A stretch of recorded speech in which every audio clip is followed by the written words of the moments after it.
Hi everyone, alcohols, phenols and ethers का practice set हम लोग कर रहे थे और लास्ट लेक्चर में क्वेश्चन नंबर 34 तक किया था हमने। इसके बाद कुछ इंटरेस्टिंग क्वेश्चंस हैं। Question number 35।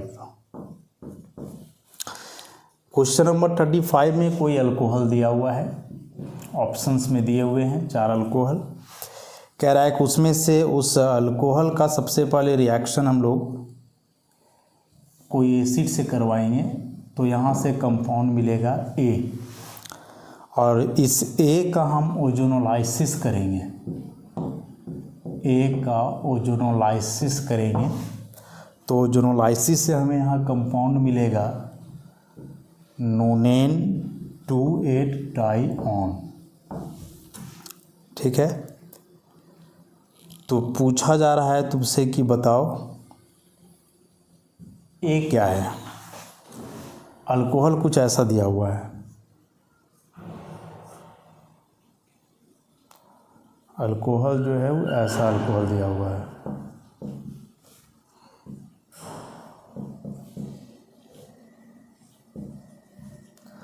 इसी का रिएक्शन एसिड से हो रहा है। अब ए में क्या क्या होगा, इसके लिए 4 ऑप्शंस हैं। ऑप्शन से चाहो तो डायरेक्ट आंसर तक पहुंच सकते हो। बी नंबर में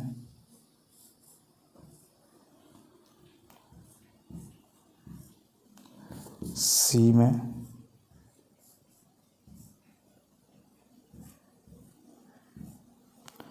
डी नंबर में।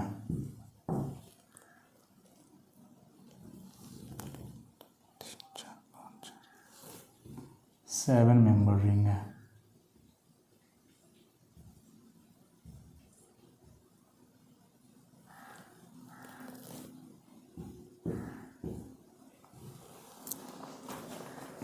पहले कर लें इसको। क्वेश्चन समझ में आया। ए अल्कोहल दिया हुआ है, इससे हम एसिड के साथ हीट कर रहे हैं तो कोई अल्कीन बन रहा है ए। अब इस ए का ओजोनोलाइसिस कर रहे हैं तो कंपाउंड बन रहा है नोनेन 2,8 डाइऑन। तो बताना है ए क्या है। तुम चाहो तो यहाँ से पता कर सकते हो कि क्या बनेगा प्रोडक्ट, ए क्या होगा डायरेक्ट। ओजोनोलाइसिस में हम क्या पढ़े कि कोई इस तरह का यदि अल्कीन है तो जब इसका ओजोनोलाइसिस होता है तो बॉन्ड यहाँ से ब्रेक करता है, और ये डबल बॉन्ड वो यहाँ और डबल बॉन्ड वो उधर, यही पढ़े हम। तो इस केस में तुम ऐसा करो कि डायरेक्ट यहीं से बना करके देखो। यदि यह बॉन्ड यहाँ से ब्रेक करेगा तो कभी बनेगा नोनेन 2,8 डाइऑन? नहीं बनेगा। ये तो एक कार्बन का इधर अल्डिहाइड फॉर्मल्डिहाइड बन जाएगा। यदि यह बॉन्ड यहाँ से ब्रेक करेगा फिर भी नहीं बनेगा। 1 2 3 कार्बन का कीटोन एसीटोन इधर से साइक्लोहेक्सानोन बन जाएगा। यहाँ से ब्रेक करोगे फिर भी नहीं बनेगा, यहाँ से ब्रेक करोगे फिर भी नहीं बनेगा, क्योंकि इस तरफ यहाँ अल्डिहाइड बन जाएगा, टर्मिनल है। तो ऑप्शन में यही बचा कि जब यहाँ से बॉन्ड ब्रेक करोगे ओजोनोलाइसिस के दरमियान तो प्रोडक्ट कुछ ऐसा बनेगा। डायरेक्ट ओजोनोलाइसिस से हम पता कर रहे हैं। ये तो टूट गया, ये टूट गया, यहाँ डबल बॉन्ड ओ और यहाँ भी डबल बॉन्ड ओ।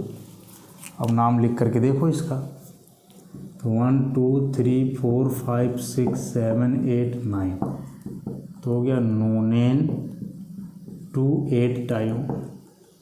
यही था। तो करेक्ट आंसर इसका डी। एक तरीका ये हुआ आंसर पता करने का, तुम डायरेक्ट पता कर लिए क्या है, और ये आसान तरीका है। दूसरा तरीका जो है जिससे हम पहुंच सकते हैं आंसर तक, वो है कि तुम इससे अल्कीन बना करके देखो। इससे जो है वो अल्कीन बना करके देखो कैसे बनेगा इससे अल्कीन। देखोगे ध्यान से। अल्कीन का जो मैकेनिज्म है उसके अनुसार हम लोग चलते हैं। ठीक है, तो सबसे पहले होता है क्या, इस ऑक्सीजन का लोन पेयर से H+ जुड़ता है तो ए बन जाएगा वो H2+, यहीं दिखा दे रहे हैं। ठीक है, और यहाँ से H2O बाहर होगा। H2O बाहर होने के बाद बनने वाला है कार्बोकेटायन, ऐसा CH CH3+, और यहाँ एक CH3, ऑब्वियसली ये अभी 2 डिग्री कार्बोकेटायन, और हम जानते हैं कि 2 डिग्री कार्बोकेटायन जो होता है वह 1 डिग्री से ज़्यादा स्टेबल है, लेकिन 3 डिग्री से तो कम ही स्टेबल है। तो उस हिसाब से यदि चलोगे तो ये 3 डिग्री में इसको कन्वर्ट करना होगा। 3 डिग्री में कन्वर्ट करने का 2 तरीका है। पहला तरीका है कि मिथाइल का शिफ्टिंग कर दो, ये पूरा ग्रुप को शिफ्ट कर दो यहाँ, तो ये 3 डिग्री में कन्वर्ट हो सकता है ऐसा, CH3 और यहाँ आ जाएगा प्लस, ये 3 डिग्री बन गया। लेकिन इससे जब आगे तुम अल्कीन बनाओगे तो ऑब्वियसली अब यह अल्फा होगा, ये बीटा और ये हो गया बीटा। इसमें 2 हाइड्रोजन यहाँ, 2 हाइड्रोजन यहाँ, 1, तो अब आगे तो सेट लगेगा, और यहाँ से हटाओगे और यहाँ से हटाओगे तो फिर अल्कीन ऐसा बनेगा, ऐसा, मतलब ये वाला चीज़ बनेगा बी नंबर। तो ये तो बनेगा ज़रूर, लेकिन इससे तो नहीं बनेगा ना। आगे डिजायर्ड प्रोडक्ट जो है नोनेन 2,8 डायोन, वो तो इससे कभी भी नहीं बन पाएगा। तो क्या करना है, दूसरा तरीका लगा करके देखना है कि यहाँ से जो मिथाइल शिफ्टिंग की है वो मिथाइल ना शिफ्ट करके, या जो सिग्मा बॉन्ड है इसको हम शिफ्ट कर दें। हाँ, तो उसको यदि शिफ्ट कर दें तो क्या बन सकता है, या फिर इसको यदि शिफ्ट करें, इसे शिफ्ट करो इस वाले बॉन्ड को, तो ऐसा हो जाएगा। देखोगे ध्यान से,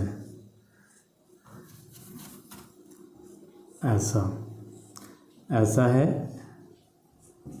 यहाँ CH3 रहेगा ऐसा, और ये जा कर के ई जो बॉन्ड है अब यहाँ जुड़ेगा। ठीक है, इस बॉन्ड को हम ऐसे करके दिखा दे रहे हैं यहाँ CH से, और ये हो गया CH3।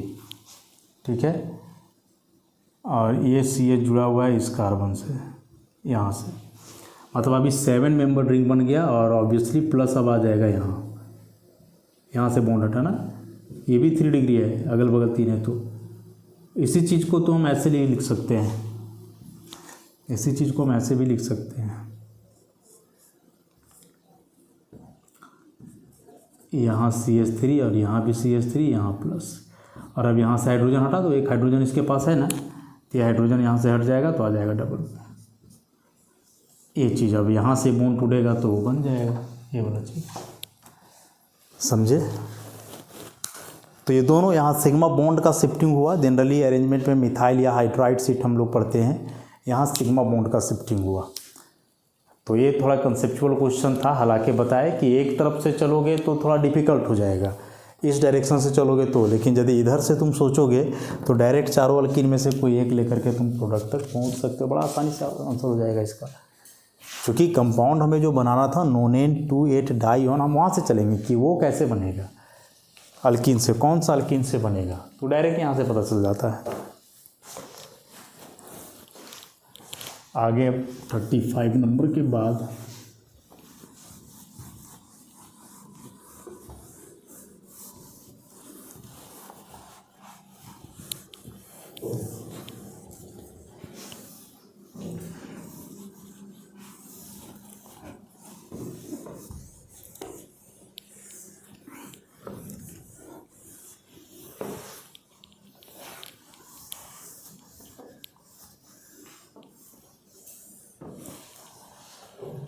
थर्टी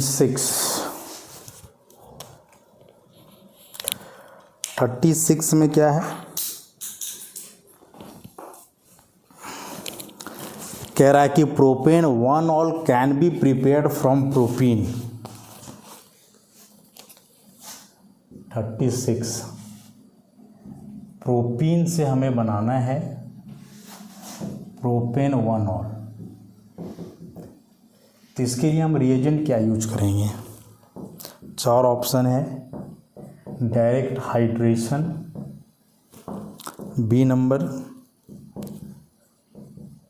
मर्क्यूरिक एसीटेट दे करके रखा है, hydrolysis then reduction with sodium borohydride, C number B2H6, उसके बाद H2O2 लगाएंगे अल्कलाइन मीडियम में, और डी नंबर में है acetic acid along with H2SO4 फिर क्वेश्चन नंबर 37 में क्या है, कह रहा है dehydration of which one of the following alcohols produces an alkene exhibiting cis trans isomerism. यहाँ कोई अल्कोहल होगा, इसका हम डिहाइड्रेशन करवाएंगे तो यहाँ मिलेगा अल्कीन। अभी कह रहा है जो भी अल्कीन मिलेगा उसका सिस ट्रांस आइसोमेरिज्म होना चाहिए। तो बताओ कि ये अल्कोहल कौन सा है। ऑप्शन है आइसोप्रोपाइल अल्कोहल, बी में है टर्शियरी ब्यूटाइल अल्कोहल, सी में है एन ब्यूटाइल अल्कोहल, डी में है नियोपेंटाइल अल्कोहल,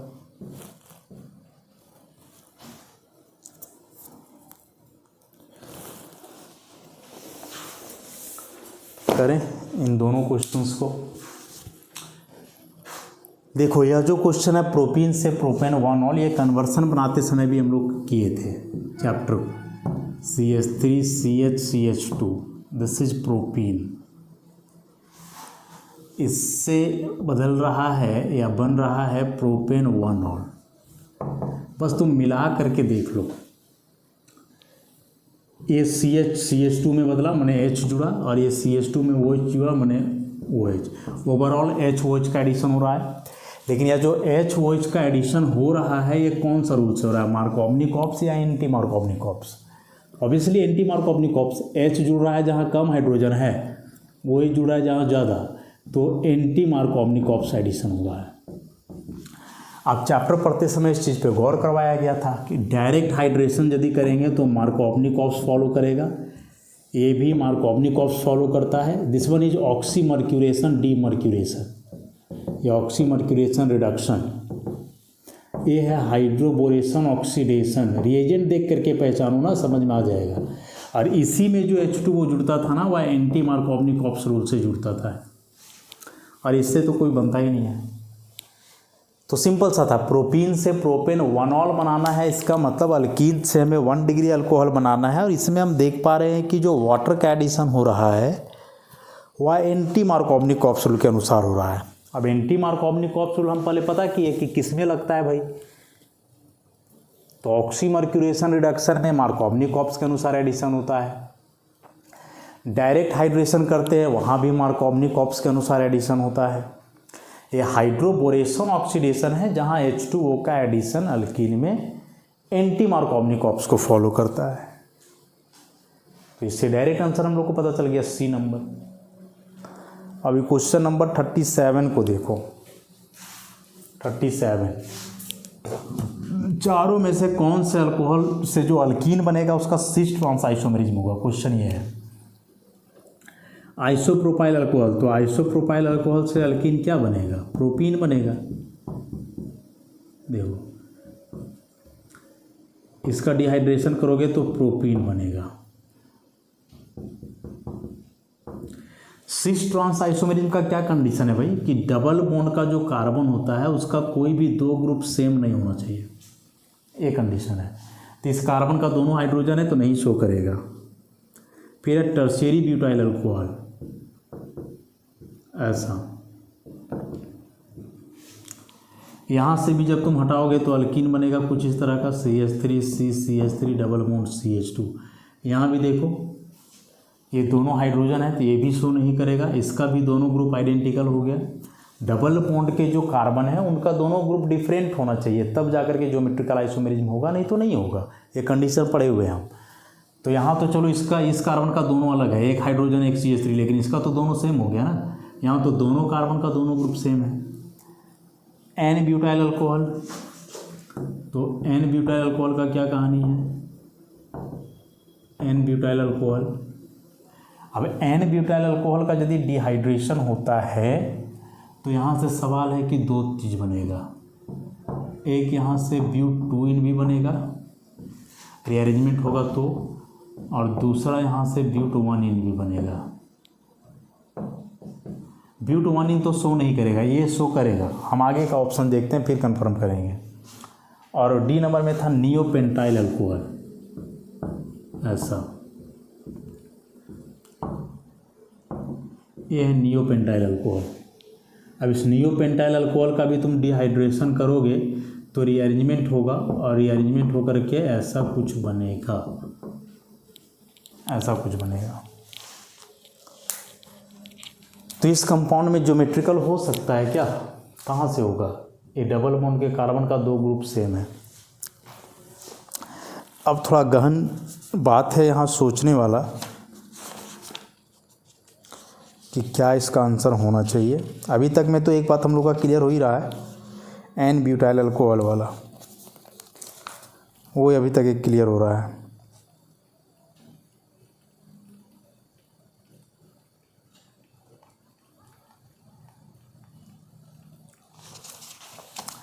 तो अभी तक के ऑप्शन के अनुसार जो है ना, हम इसे टिक कर सकते हैं। इससे 2-2 बनेगा तो एक इसमें शो करेगा, ठीक है।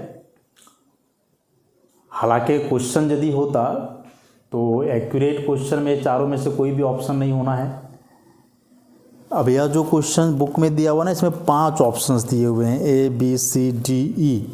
ई में दिया हुआ है 3 पेंटेनॉल, ई में दिया हुआ है 3 पेंटेनॉल। तो 3 पेंटेनॉल को लेकर के यदि हम लोग चलें तब ज़रा देखो क्या बन रहा है। 3 पेंटेनॉल को यदि देखें ऐसा, तो जब इसका डिहाइड्रेशन करोगे तो वो एच को एक तरफ एच आ जाएगा, ये ठीक है।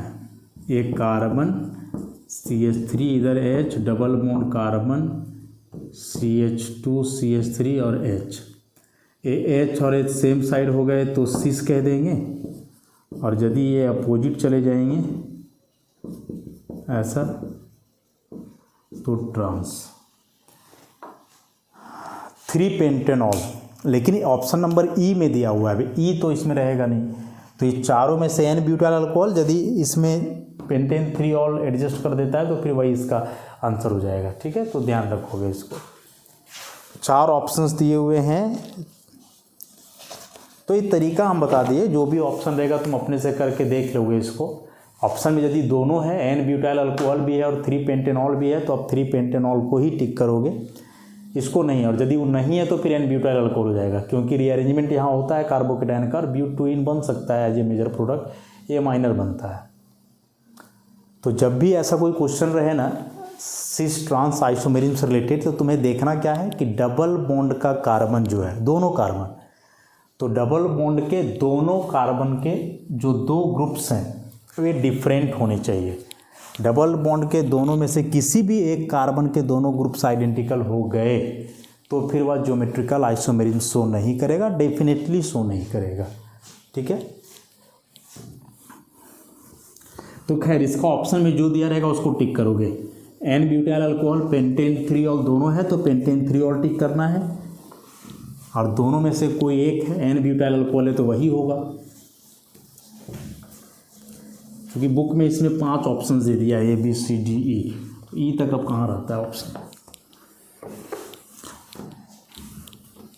हो सकता है नॉन ऑफ दिस करके भी दे, कुछ भी दे, पता कैसे करोगे सो हम बता दिए बस, कि डबल बॉन्ड के कार्बन को देखोगे, कार्बन के जो 2 ग्रुप्स हैं दोनों डिफरेंट होने चाहिए, और दोनों डबल बॉन्ड के कार्बन के दोनों डबल बॉन्ड के का जो कार्बन है उनका। नेक्स्ट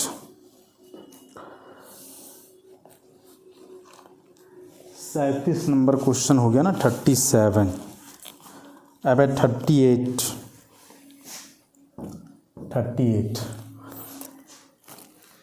कुछ कंपाउंड्स दिए हुए हैं, उसे अरेंज करना है increasing order of acidic strength. और कंपाउंड्स क्या क्या हैं?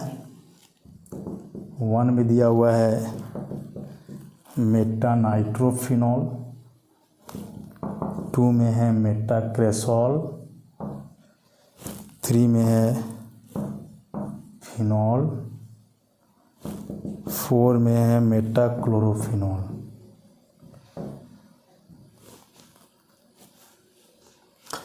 ये सबको अरेंज करना है एसिडिक स्ट्रेंथ का इंक्रीजिंग ऑर्डर में। काफ़ी इंपॉर्टेंट क्वेश्चन है। फिनॉल जब डिस्कस कर रहे थे उस समय इस बात को हम बोले थे कि इस चैप्टर से कुछ रहे या ना रहे, एसिडिक स्ट्रेंथ का एक क्वेश्चन 100% होगा ही होगा, ना हो ऐसा हो ही नहीं सकता है, 100% होगा।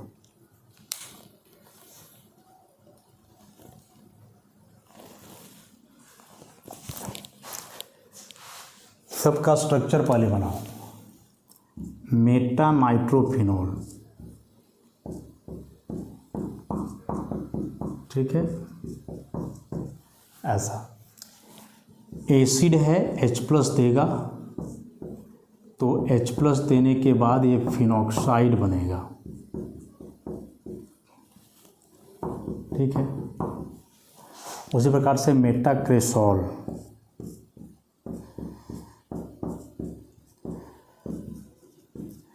ये भी H+ रिलीज करेगा तो कुछ ऐसा ही बनेगा, H+। फिर है फिनॉल, कुछ नहीं लगा हुआ है, तो फिनॉल से H+ बाहर होगा तो ओनली फिनॉक्साइड, और लास्ट में मेटाक्लोरोफिनॉल।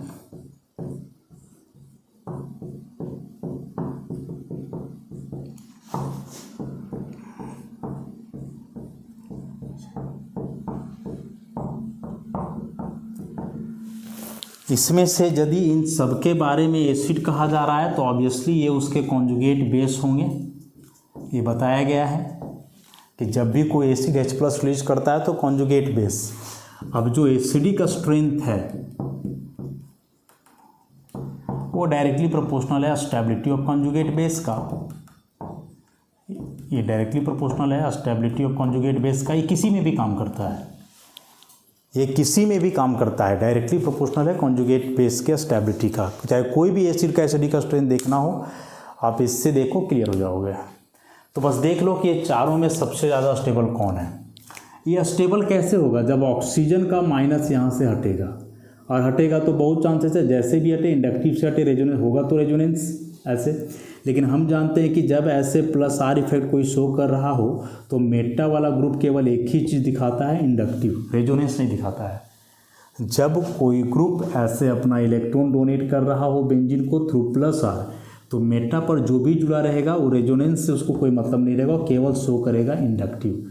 तो यहाँ भी करेगा इंडक्टिव, लेकिन इसका +I इफेक्ट होगा, NO2 का -I होगा, इसमें तो है ही नहीं, और यहाँ क्लोरीन का भी -I होगा। तो यदि यहाँ से +I वाला लगा हुआ है तो +I इफेक्ट ग्रुप क्या करेगा, उल्टा अपना इलेक्ट्रॉन देगा बेंजीन को। बेंजीन में इलेक्ट्रॉन डेंसिटी बढ़ेगा, और जब बेंजीन में इलेक्ट्रॉन डेंसिटी बढ़ेगा तो हो सकता है कि रिवर्स हो, इसका नेगेटिव चार्ज और इन्हांस कर जाएगा।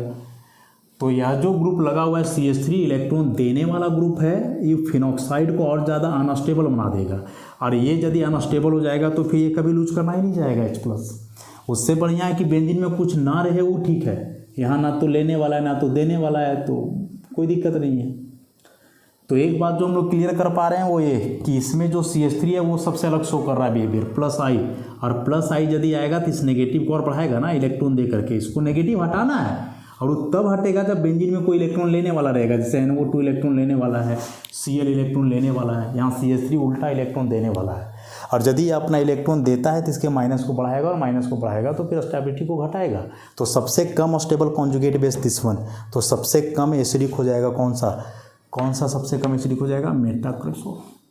सबसे ज़्यादा कौन होगा, तो इलेक्ट्रॉन लेने वाला ग्रुप दो जगह है, नाइट्रो और Cl, और हम जानते हैं कि जो -I है वह NO2 का ज़्यादा है Cl से, माने NO2 ज़्यादा इलेक्ट्रॉन विड्रॉ करेगा तो जल्दी से इसके माइनस को हटाएगा, Cl थोड़ा देर करेगा। तो इसका मतलब सबसे स्टेबल कॉन्जुगेट बेस हुआ NO2 सब्सटीट्यूटेड। NO2 ग्रुप जिसमें लगा हुआ है वह सबसे स्टेबल फिनॉक्साइड हुआ, और फिनॉक्साइड जितना स्टेबल होगा फिनॉल का एसिडिक स्ट्रेंथ उतना ही ज़्यादा होगा उसका स्टेबिलिटी। तो सबसे ज़्यादा एसिडिक हो गया नाइट्रोफिनॉल 1 नंबर, सबसे ज़्यादा। उससे कम क्लोरीन वाला 4 नंबर, उससे कम फिनॉल 3 नंबर, और सबसे कम हो गया 2 क्रेसोल सबसे कम। तो सही आंसर इसका हो जाएगा D number, D is the correct answer. जब भी एसिडिक स्ट्रेंथ देखना हो तो H+ हटा करके कॉन्जुगेट बेस बनाओ और उस कॉन्जुगेट बेस के स्टेबिलिटी को देखो कि वह कॉन्जुगेट बेस कितना स्टेबल है। कॉन्जुगेट बेस जितना ज़्यादा स्टेबल होगा एसिड उतना स्ट्रॉन्ग होगा। और वो कैसे देखेंगे, तो ग्रुप्स के आधार पे, इलेक्ट्रॉन डोनेटिंग और विड्रॉइंग। इलेक्ट्रॉन विड्रॉइंग है तो माइनस को स्टेबलाइज करेगा, डोनेटिंग है तो अनस्टेबलाइज करेगा। तो उस हिसाब से ये तो क्लियर हो गया कि ये सबसे कम स्टेबल है। अब इन दोनों में से कौन ज़्यादा स्टेबल होगा उसके लिए दोनों का पावर देख लेना था। नाइट्रो तो बहुत ज़्यादा स्ट्रॉन्ग इलेक्ट्रॉन विड्रॉइंग है ना, क्लोरीन उसके सामने कुछ भी नहीं है। NO2 highly electron withdrawing nature का है, और जितना ज़्यादा इलेक्ट्रॉन विड्रॉइंग नेचर पोजेस करेगा वह नेगेटिव चार्ज को उतना आसानी से स्टेबलाइज करेगा। तो इन सारे डिस्कशंस के आधार पे आंसर तक हम लोग पहुँच गए। हालांकि ऐसे क्वेश्चंस में जो है ना 1-2 टॉपिक भी आप देख लिए, मतलब 1-2 आंसर भी तो काम हो जाएगा। अब जैसे यहाँ 2 सबसे कम स्टेबल हो रहा है, ऑप्शन में देखोगे तो क्वेश्चन नंबर सी में 3 सबसे कम स्टेबल किया है, तो वो तो हो ही नहीं सकता है। 2 से ज़्यादा स्टेबल 3 है, 2 से ज़्यादा स्टेबल 3 2 में है, बी और डी में, तो यहाँ से ए भी कैंसिल हो जाएगा। फिर 1 और 4 में चर्चा करना रहेगा, तो क्लोरीन और NO2 का इलेक्ट्रॉन विड्रॉइंग पावर के हिसाब से कर लोगे। तो ये क्वेश्चन नंबर 38 काफ़ी इंपॉर्टेंट था, ऐसे और भी क्वेश्चंस हो सकते हैं। तो आज के इस लेक्चर तो यहीं तक रखें हम लोग, नेक्स्ट लेक्चर से आगे कंटिन्यू करेंगे। धन्यवाद।